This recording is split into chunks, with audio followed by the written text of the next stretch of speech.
Matthew 11. Jesus and John the Baptist. When Jesus had finished giving these instructions to the 12 disciples, he went out to teach and preach in towns throughout the region. John the Baptist, who was in prison, heard about all these things the Messiah was doing.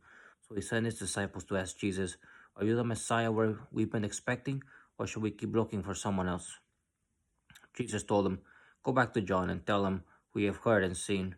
The blind see, the lame walk, the lepers are cured, the deaf hear, the dead are raised to life, and the good news is being preached to the poor. And tell him, God blesses those who do not turn away because of me." As John's disciples were leaving, Jesus began talking about him to the crowds. "What kind of man did you go into the wilderness to see?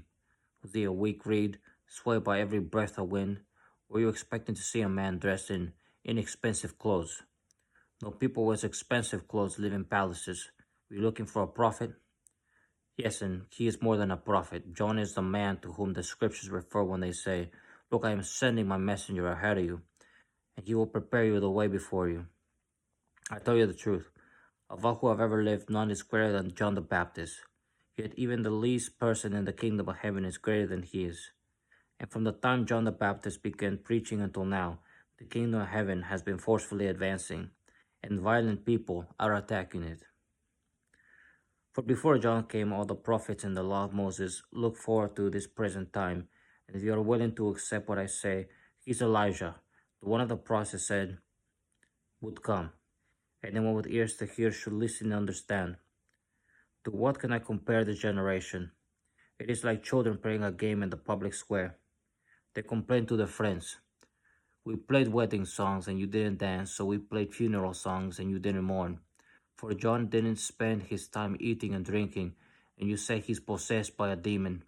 The Son of Man, on the other hand, feasts and drinks, and you say he's a glutton and a drunkard and a friend of tax collectors and other sinners. But wisdom is shown to be right in the results.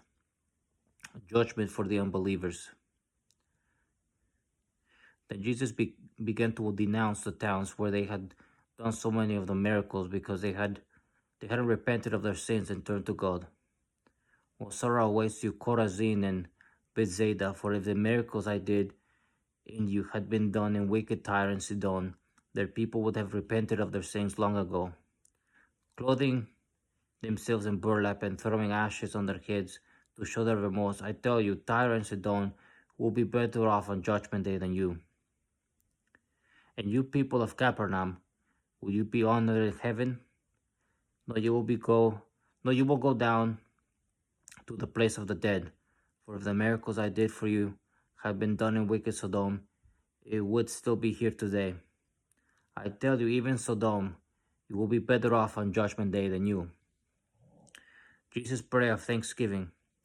At that time, Jesus prayed this prayer: "O Father, Lord of heaven and earth, thank you for hiding these things from those who think themselves wise and clever, and for revealing them to the childlike. Yes, Father, it is pleased you do it this way. Yes, Father, it pleased you to do it this way. My Father has entrusted everything to me. No one truly knows the Son except the Father, and no one truly knows the Father except the Son, and those to whom the Son chooses to reveal him." Then Jesus said, "Come to me, all you who are weary and carry heavy burdens, and I will give you rest. Take my yoke upon you.